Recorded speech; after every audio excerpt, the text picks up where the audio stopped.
दोस्तों, आज की तेज रफ्तार जिंदगी में ध्यान करना जितना जरूरी है उतना ही मुश्किल भी होता जा रहा है। जब हम ध्यान करने बैठते हैं तो मन बार बार भटकने लगता है, कभी बीते हुए विचारों में, कभी भविष्य की चिंताओं में। कई लोग इसी कारण ध्यान करना छोड़ देते हैं, लेकिन सच ये है कि मन का भटकना कोई समस्या नहीं, बल्कि ध्यान की प्रक्रिया का एक स्वाभाविक हिस्सा है। सबसे पहले यह समझना जरूरी है कि मन को जबरदस्ती रोकना ध्यान नहीं है। मन का स्वभाव ही है सोचना। ध्यान का उद्देश्य मन को दबाना नहीं, बल्कि उसे धीरे धीरे शांत करना है। जब भी ध्यान के दौरान मन भटके तो खुद को दोषी न ठहराएं, बस शांति से अपने ध्यान को वापस लाएं। ध्यान के समय मन को स्थिर रखने का सबसे सरल तरीका है सांस पर ध्यान केंद्रित करना।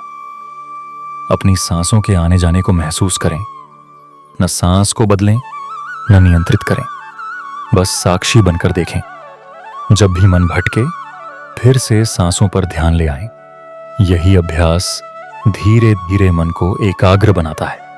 दूसरा महत्वपूर्ण उपाय है नियमितता। रोज एक ही समय पर ध्यान करने से मन को आदत पड़ जाती है। शुरुआत में 5 से 10 मिनट पर्याप्त हैं। धीरे धीरे समय बढ़ाएं। याद रखें, कम समय का नियमित ध्यान लंबे समय के अनियमित ध्यान से कहीं बेहतर है। ध्यान के लिए सही स्थान और वातावरण भी बहुत मायने रखता है। शांत, साफ और सकारात्मक जगह चुनें। मोबाइल फोन, नोटिफिकेशन और अन्य ध्यान भटकाने वाली चीजों को दूर रखें। चाहें तो हल्का सा मंत्र, घंटी या शांत संगीत भी उपयोग कर सकते हैं। एक और कारगर तरीका है विचारों को स्वीकार करना। जब कोई विचार आए तो उससे लड़ें नहीं, उसे देखें, स्वीकार करें और जाने दें। जैसे आकाश में बादल आते जाते हैं, जितना अधिक आप विरोध करेंगे मन उतना ही ज्यादा भटकेगा। अंत में सबसे जरूरी बात, धैर्य और करुणा। ध्यान कोई प्रतियोगिता नहीं है। इसमें न तो जल्दी परिणाम मिलते हैं, न ही परफेक्शन। खुद के साथ नरमी रखें। हर दिन थोड़ा थोड़ा अभ्यास करें।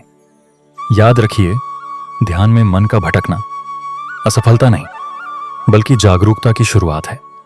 जब आप यह पहचानने लगते हैं कि मन भटक रहा है, तभी असली ध्यान शुरू होता है। धन्यवाद।